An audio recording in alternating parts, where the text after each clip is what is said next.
Hai, welcome to my channel. Jangan lupa like, share, komen, dan subscribe.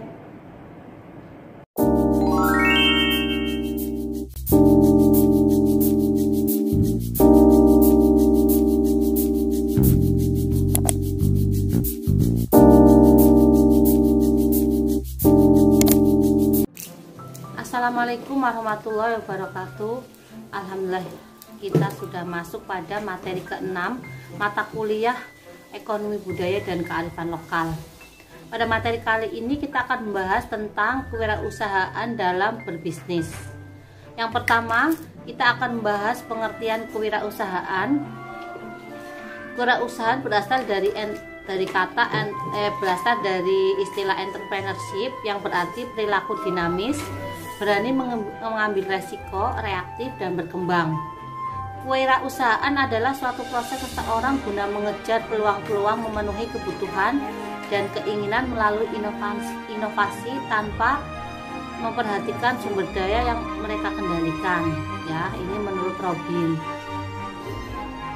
Jadi kewirausahaan adalah suatu proses menciptakan sesuatu dengan menggunakan waktu dan kegiatan disertai modal, jasa, dan resiko, serta menerima balas jasa, kepuasan, dan kebebasan pribadi.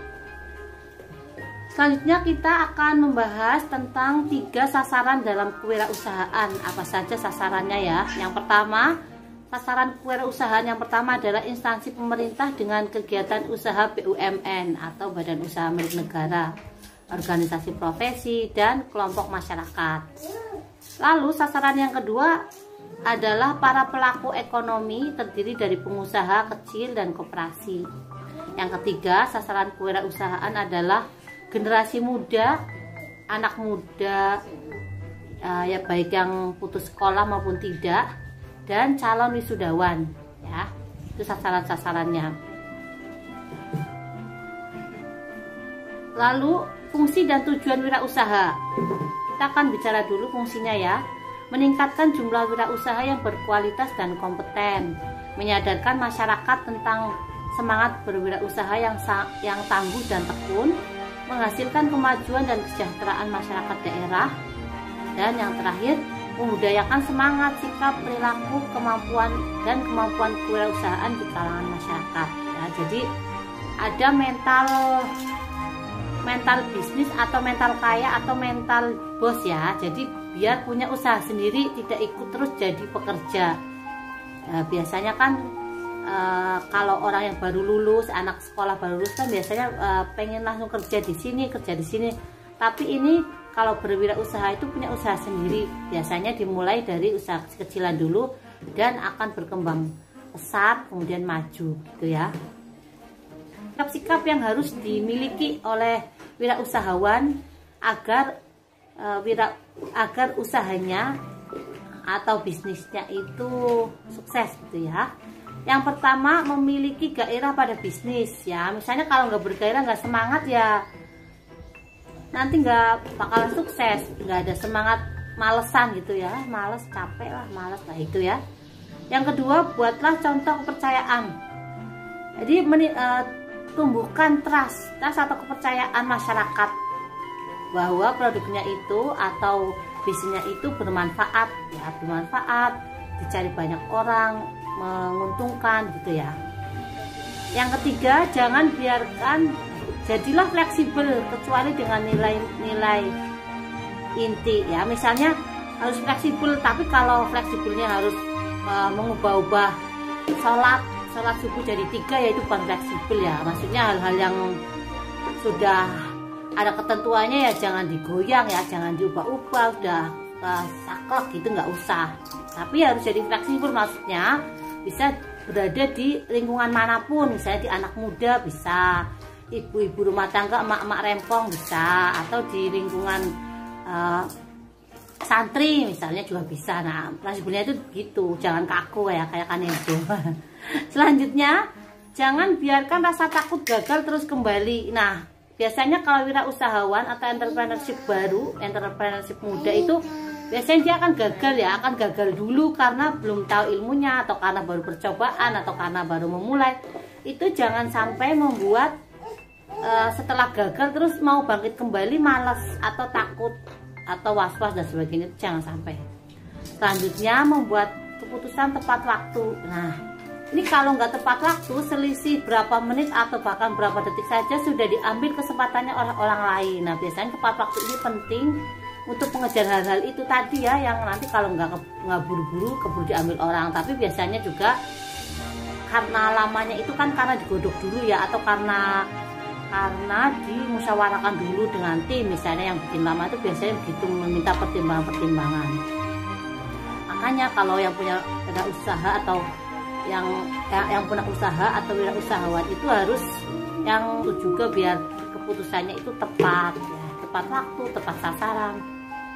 Selanjutnya menjaga etos kerja yang kuat. Nah, kerja keras ya, pekerja keras harus memiliki itu semua. Jangan mudah menyerah, jangan malesan gitu. Yang terakhir, segera keluar dari zona nyaman. Nah, biasanya kalau sudah nyaman tuh akan lalai ya, akan abai pada hal-hal kecil. Misalnya contohnya bisnis online ya, sudah maju, sudah enak, tinggal ngunduh ya. Istilahnya sudah menanam, tinggal memanen. Tapi dia abai, nggak pernah rekrut bahwa bisnis itu juga harus rekrut ya. Ternyata dari satu hal kecil saja itu bisa meruntuhkan bisnisnya. Makanya harus segera keluar dari zona nyaman. Selanjutnya materi yang dibahas adalah faktor pendukung dan faktor penghambat berwirausaha. Yang pertama faktor pendukung. Faktor pendukungnya itu ada memiliki kreativitas, selalu berinovasi dan memunculkan peluang ide baru dalam berbisnis. Nah, ini harus inovatif ya, kalau tidak nanti akan ketinggalan zaman, akan disusul oleh pesaing gitu ya. Harus inovatif, ada ide-ide baru, kreasi-kreasi baru gitu. Yang kedua, bekal pengetahuan dan kompetensi kewirausahaan. Ini yang saya sebut smart tadi aja, harus punya bekal pengetahuan ya. Jadi ini tingkat kecerdasannya harus ada. Yang ketiga, berani bermimpi, berani mencoba dan berani gagal. Nah, biasanya orang itu berani mencoba, berani bermimpi, berani berjuang, tapi dia nggak berani gagal. Itu jangan sampai, ini satu paket ya. Kalau berani mencoba ya harus berani gagal. Susah itu, saya pun mengakui ya. Harus, kalau sukses mau, tapi kalau gagal nanti down ya. Yang ketiga, yang keempat, dapat membaca peluang pasar. Nah, ini harus bisa dapat membaca peluang pasar. Misalnya lagi musimnya apa, musimnya itu lagi suka boba misalnya ya, berarti jualan boba. Nanti ada lagi minuman baru, waktu itu kan ada dalgona ya, dalgona coffee ya, jadi dalgona semua, lalu ganti boba, lalu ganti apa, brown sugar semua. Itu tuh harus bisa membaca peluang pasar, peluangnya itu lagi di mana, lagi laris di mana. Atau bisa jadi begini tempat ya, tempatnya itu di sekolah SD. Di sekolah SD berarti peluangnya apa? Peluangnya jajanan atau mainan anak SD ya, ukuran anak SD yang uang sakunya cukup. Nah, itu peluang di situ, bikinlah usaha apa tersebut. Lalu mampu memanage keuangan. Nah, ini penting banget ya, jangan sampai terbuai. Lumasane berpikirnya uangnya banyak, lalu mana-mana dibeli, setelah itu zong ya, utang di mana-mana untuk nutupi. Atau ada yang tidak laku kemudian utang dan sebagainya. Apalagi kalau utangnya ke pinjol ya, pinjaman online yang ilegal, yang bunganya mencekik leher, itu kan bahaya ya. Harus bisa memanage biar tidak besar pasak daripada tiang. Itu kan harus bisa. Modalnya adalah dari kecerdasan tadi, pengetahuannya. Kalau sudah cerdas, insya Allah bisa memanage semuanya. Meskipun ada miss sedikit atau kesalahan sedikit ya dimaklumi lah. Yang penting jangan terlalu terperosok ya. Jika memanage keuangannya itu harus bagus. Lalu mengambil inspirasi dari mega wirausaha. Nah, ini contoh-contoh wirausahawan muda. Siapa? Kalau yang emak-emak online, bisa bisnis usaha online kan ada Dewa Eka Prayoga, ada Makmuri Handayani kayak gitu misalnya ya. Saya kan bisnis online-nya ada panutannya gitu ya, maksudnya contoh-contohnya itu bisa bisa ditiru. Nah, misalnya kalian usaha apa, mau pengen bisnis apa, bisnis minuman atau digital marketing apa ya, pasti akan mencontoh mega wirausahanya itu siapa yang sebagai panutan contoh ya. Selanjutnya berjiwa honesty atau jujur. Nah ini jujur itu modal utama Rasulullah dalam berbisnis ya, berdagang. Waktu Rasulullah dulu berdagang di negeri Syam, kemudian bertemu dengan Siti Khadijah yang kemudian menikahinya ya, kemudian menikah ya, beliau berdua menikah itu dari model kejujurannya sampai pada tertegun ya, terpukau dengan sifat kejujurannya sehingga dagangnya laris. Nah, ini juga harus ditanamkan oleh kita untuk para wirausahawan ya. Lalu yang selanjutnya adalah laki keberuntungan. Ini faktor keberuntungan, ini faktor X ya. Orang pintar, orang beruntung mengalahkan orang pintar ya, atau orang cerdas. Itu bener banget, karena beruntung itu nggak ada harus syarat harus pintar, harus kaya raya, harus PNS, harus ini nggak ada.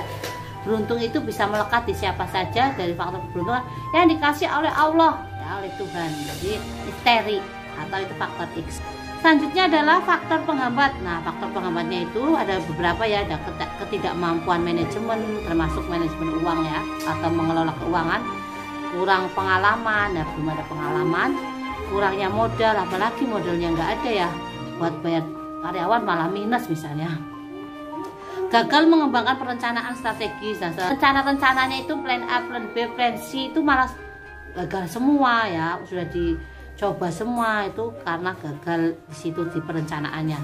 Lalu kurang inisiatif dan kurang kreatif, ada kurang dapat menyesuaikan dengan selera konsumen. Ini biasanya kurang penelitian atau kurang apa ya? Kurang survei mana-mana yang disukai oleh konsumen itu kurang ya. Lalu ketidakmampuan membuat transisi kewirausahaan. Nah, misalnya bisnisnya sudah maju di minuman, coba mengembangkan di bisnis lainnya, misalnya di makanan, dia sepaket ya, habis beli minuman, beli makanan sekalian deh, atau beli makanan, beli minuman sekalian ya gitu. Itu ketidakmampuan membuat, biasanya tidak mampu karena saya itu baru bisa di minuman, yang makanan belum bisa kayak gitu. Misalnya contohnya ya. Lalu ini ada keberhasilan dan kegagalan wirausahaan, keberhasilan dan kegagalan wirausahawan sama ya dengan tadi yang faktor pendukung dan faktor penghambat. Nanti bisa dibaca sendiri, ini hampir sama, cuma ini dari sumber yang berbeda ya. Jadi buat tambah-tambah materi. Selanjutnya adalah konsep bisnis ya. Ini nanti kalau ada yang bilang kewirausahaan, usaha atau bisnis, nah ini sama ya. Jadi bukan usaha tekad, usaha untuk mendapatkan wanita cantik itu ya, beda sama usaha bisnis, usaha mengembangkan bisnisnya, usaha minuman, makanan, beda ya. Jangan disamakan. Nah ini konsep bisnisnya gimana ya? Bisnis adalah pertukaran barang, jasa, atau uang yang saling menguntungkan atau memberikan manfaat. Dalam pengertian ini, kegiatan bisnis sebagai aktivitas yang menyediakan barang dan jasa yang diperlukan atau diinginkan oleh konsumen. Dapat dilakukan oleh organisasi perusahaan yang memiliki badan usaha maupun perorangan yang tidak memiliki badan hukum maupun badan usaha. Jadi bisnis ini bisa badan, perorangan, punya badan usaha ataupun tidak, itu bisa semuanya berbisnis. Contohnya pedagang kaki lima, warung yang tidak memiliki SIUP, usaha informasi lainnya, macam-macamnya. Satu perusahaan dikatakan menghasilkan laba apabila total penerimaan pada suatu periode lebih besar dari total biaya ya. Penerimaan lebih besar dari biayanya, berarti itu usahanya dikatakan sukses, menghasilkan gitu ya. Ya sama kayak besar pasak daripada tiang. Jadi pengeluarannya itu lebih sedikit dari penghasilannya. Nah itu berarti untung. Tapi kalau pengeluaran lebih besar dari penghasilannya, itu lebih besar pasak daripada tiang, yang bikin kerugian. Nah kalau bisnis ini penerimaannya lebih besar daripada biayanya ya. yang diterima lebih besar daripada yang dikeluarkan, biaya-biaya yang dikeluarkan. Itu berarti bisnisnya sukses. Ini ada langkah usaha dalam berbisnis ya. Dimulai dari ciri-ciri wirausahawan yang berhasil. Sama dengan tadi yang di atas, ada sikap-sikap untuk wirausahawan yang berhasil. Ini juga ciri-ciri wirausaha yang berhasil itu menurut Kashmir ada beberapa ya. Ini bisa dibaca sendiri karena ini hampir sama dengan yang di atas tadi yang yang keberhasilan seorang wirausahawan atau sikap yang harus dimiliki pelaku wirausahawan sama ya. Sikap-sikapnya bagaimana kewirausahaan atau wirausahawan itu dikatakan berhasil. Itu sudah ada tadi ya di slide ke-3 dan ke-4. Ini nanti bisa dibaca sendiri untuk yang ciri-ciri wirausahawan yang berhasil. Lalu selanjutnya kita akan membahas tentang manfaat berwirausaha ya. Yang pertama, menambah lapangan pekerjaan pastinya. Yang dulunya tidak ada usaha itu jadi ada, jadikan merekrut karyawan ya atau pekerja. Lalu memberi contoh sikap kerja keras, mencapai keuntungan maksimal berdasarkan kerja keras, mendidik masyarakat hidup efisien dan mandiri. Mandiri jangan tergantung pada orang lain karena punya usaha sendiri sih ya dari bisnisnya. Mempunyai peluang untuk mengoptimalkan diri ya, bisa berkreasi dengan usaha yang dia miliki sendiri, meningkatkan pembangunan lingkungan masyarakat, mendidik karyawan agar disiplin dan tekun. Nah, kalau sudah jadi wirausahawan kan punya karyawan, nah itu bisa dididik di situ. Menunjukkan kemampuan memimpin dan mengatur aspek usaha. Jadi kalau sudah jadi wirausahawan atau entrepreneurship, jadi dia bisa memimpin ya, memimpin anak buahnya atau karyawannya atau pekerjanya. Selanjutnya ini prinsip-prinsip kewirausahaan dalam konteks bisnis juga ini sama ya dengan tadi yang di atas, bagaimana hambatnya ya, faktor-faktor penghambatnya itu harus dilalui ya, jangan sampai faktor penghambat itu malah dilakukan sehingga dia akan menjadi gagal begitu ya. Berikutnya adalah fungsi-fungsi kewirausahaan ya, ada fungsi pokok dan fungsi tambahan. Fungsi pokoknya itu ada banyak ya. Pertama, memutuskan tujuan dan sasaran perusahaan, menetapkan bidang usaha dan pasar yang akan dilayani, menghitung skala usaha yang diinginkan, menentukan permodalan yang diinginkan dengan komposisi yang menguntungkan, lalu memilih dan menetapkan kriteria pegawai atau karyawan dan memotivasinya, mengendalikan secara efektif dan efisien, mencari dan menciptakan berbagai cara baru, mencari terobosan baru dalam mendapatkan masukan, memasarkan barang atau jasa tersebut untuk memuaskan pelanggan. Itu fungsi pokoknya. Lalu fungsi tambahan, mengenali lingkungan perusahaan dalam rangka mencari dan menciptakan peluang usaha, mengendalikan lingkungan ke arah yang menguntungkan bagi perusahaan, menjaga lingkungan usaha agar tidak merugikan masyarakat maupun merusak lingkungan akibat dari limbah usaha yang mungkin dihasilkannya, meluangkan dan peduli atas CSR atau Corporate Social Responsibility ya.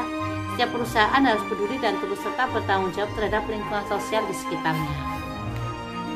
Yang terakhir yang akan dibahas adalah jenis-jenis resiko dalam bisnis. Ada resiko murni dan resiko spekulatif. Resiko murni adalah resiko yang muncul sebagai akibat dari sebuah situasi atau keputusan yang konsekuensinya adalah kerugian. Resiko murni terdiri dari resiko hilang atau rusaknya aset yang dimiliki yang diakibatkan kebakaran, pencurian, penggelapan, dan sebagainya. Yang kedua, kecelakaan kerja pada proses produksi. Kemudian resiko akibat tuntutan hukum pihak lain, misalnya keracunan dari makanan yang Anda jual, tuntutan konsumsi akibat kelalaian kita, dan sebagainya. Lalu resiko operasional lainnya, ada hal-hal lain selain yang disebutkan tadi, resiko hilang, kecelakaan kerja, resiko tuntutan hukum. Lalu yang terakhir adalah bencana alam atau force major seperti gempa bumi, angin topan, banjir ya. Yang berikutnya adalah resiko spekulatif. Resiko spekulatif adalah resiko yang muncul akibat situasi atau keputusan yang konsekuensinya bisa berupa keuntungan atau kerugian. Contoh resiko spekulatif diantaranya adalah resiko perubahan harga, yaitu harga pasar suatu produk jasa atau komoditi dapat berubah-ubah, dapat naik maupun dapat turun ya. Lalu yang kedua, resiko kredit adalah resiko yang muncul dari transaksi kredit seperti utang dagang. Nah, itu ada risikonya nanti utangnya nambah atau utangnya jadi besar, utangnya jadi banyak gitu ya. Selain resiko perubahan harga, belinya segini, kemudian waktu mau dijual ternyata harganya turun. Nah, itu bisa perubahan harga, bisa naik turunnya begitu contohnya ya. Baik, itu tadi semua tentang kewirausahaan dalam berbisnis. Meskipun kita belajar ekonomi budaya dan kearifan lokal, kita juga harus tahu lagi tentang kewirausahaan. Ya, tujuannya untuk mensejahterakan masyarakat ya. Dalam perekonomiannya itu jangan sampai perekonomiannya atau berbisnisnya itu mengabaikan nilai-nilai budaya atau kearifan lokal yang ada di lingkungan setempat. Baik, itu saja dari saya. Semoga memahamkan, semoga memberi manfaat untuk kita semua. Saya akhiri. Wassalamualaikum warahmatullahi wabarakatuh.